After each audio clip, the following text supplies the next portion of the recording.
بسم الله الرحمن الرحيم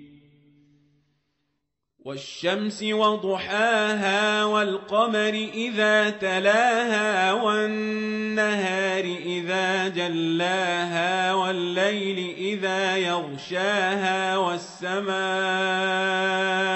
وما بناها والأرض وما طحاها ونفس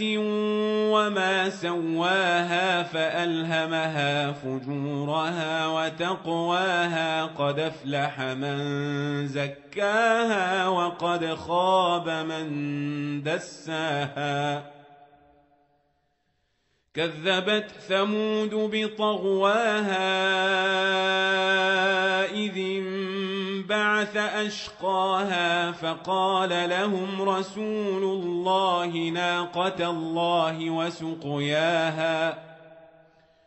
فكذبوه فعقروها فدمدم عليهم ربهم بذنبهم فسواها فلا يخاف عقباها